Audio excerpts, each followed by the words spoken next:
Sleep paralysis can be one of the most terrifying things somebody experiences in their life. I've suffered with it all of my life, at its peak every single day of the week, for multiple times per day. So, here's some practical advice on how to make it a little bit less terrifying or unpleasant as somebody who's not a doctor but simply has a lot of experience. First and foremost, sleep paralysis occurs during your REM sleep, so the rapid or your transition into rapid eye movement of sleep. During this transition, your body will lock itself up naturally so that you don't reenact your dreams and get hurt.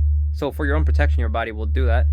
Unfortunately, whenever you've had a lot of either caffeine or a lot of blue light consumption, or you have had irregular sleeping patterns, or you suffer from PTSD or anxiety, like I'm big on anxiety, or other traumas, your circadian rhythm can be interrupted and you will become aware during this time that you're not supposed to be aware. So obviously try to sort out those symptoms, those factors first. That is number one. But number two, if you are paralyzed, now, don't fight it. Right off the bat, please don't fight it, because you're gonna give yourself a panic attack and you're gonna feel like you're gonna die. Your breathing's gonna be out of whack, your heart rate's gonna increase, and it's gonna make everything a lot longer. So I'm gonna give you an example. Back in 2021, 3:30 a.m., shadowy figure that smelled really bad came above my head. So I didn't want to breathe in that smell, but obviously I actually was being choked. So the more I would try to fight, the harder it would be for me to breathe, because I would get choked even harder.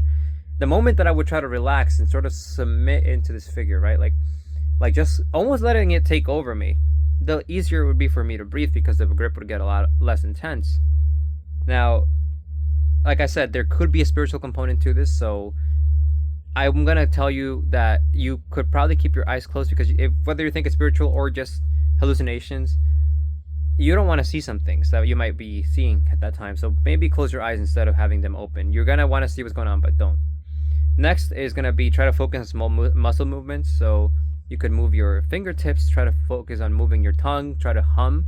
I will say that your vocal cords are muscles, so although screaming and talking will not come out, try to do little moans or hums, and hopefully maybe somebody can try to hear you if they are close to you and they could try to tap you out of your paralysis. But if they can't, just the vocal cord itself could probably get you out.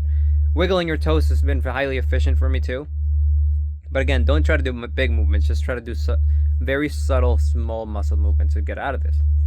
Next up, it would be that if you do happen to wake up, don't go back to sleep right away. I would say the next time, almost every time that it's been back to back, it's been because I went to sleep right after I woke up.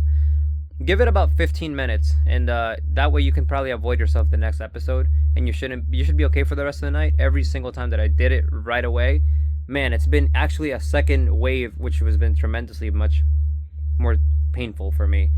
And this is for the spiritual component of it. Obviously, try to keep a life of prayer. Sacramentals always help, like I said in my demonology video previously. Please check it out. I highly encourage you.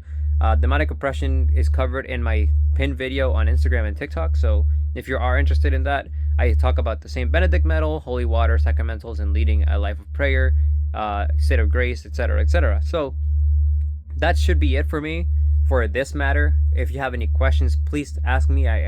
I almost always will have the answer when it comes to this topic. And just save it, just in case hopefully this helps you. That's it. Thank you so much.